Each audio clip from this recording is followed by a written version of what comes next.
It has been a while since we got some new planes. To be exact, less than 4 days. Pilot Flight Simulator is adding 2 new aircraft, the 707, which I will talk about in this video, and the C-17, which will be coming next and will be getting its own separate video. Just quickly before we start, I would like to ask if you could subscribe, as it is free and it supports the channel. If you ever want, you can unsubscribe, but that is up to you. Let's begin. What do we know so far? Not much. There is no release date, and there probably won't be one for a long time since there are 2 planes being made. My guess would be 2 to 4 weeks. 3 weeks if you're lucky. The model so far looks like this, with the tail, fuselage and wings already completed, as well as the special modifications made to the aircraft such as this radar and multiple other features around the plane. You can see that it has these iconic long engines of the 707, along with this interesting detail which we have started seeing on the newer planes, which includes different colours of textured metal at the back. The tail has this spike, which is the high frequency antenna, used for long radio communications because the 707 could actually fly transatlantic as well as trans-Pacific. You can see this from this example of the Pan Am 707 route network here. The image is low quality, but you can still see that these planes were flown all over the world, which made this antenna very important over remote parts of the world like the Pacific Ocean. The plane is using the 737 nose as seen by this photo here from the developer of PTFS himself.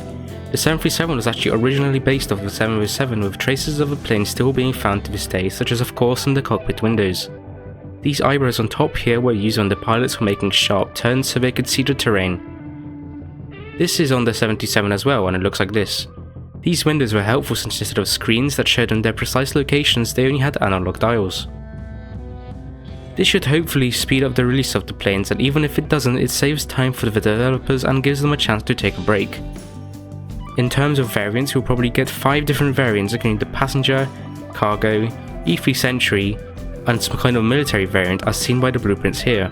The 5th one will technically be a passenger plane, but it will probably include Air Force One with a special interior. This plane was in service until 1998, until the fleet was replaced with the 747s that we all know and love today.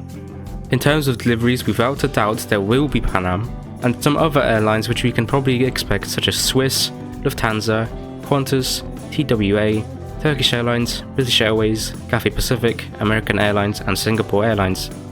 These are simply predictions, but since these are very popular airlines, we can expect at least some of these to be added. Apart from the 707 and C-17, we can also expect the C5 Galaxy sometime in the future. It too will be a Game Pass as said here. This will be a bit bigger than the A380 but still smaller than the Antonov AN225. That's all I can tell you for now. Thanks to all of these people who I met in the aircraft development game for supporting me and motivating me to keep the channel going. I hope you enjoyed this video, and with that, I would like to thank you all very much for watching. See you soon.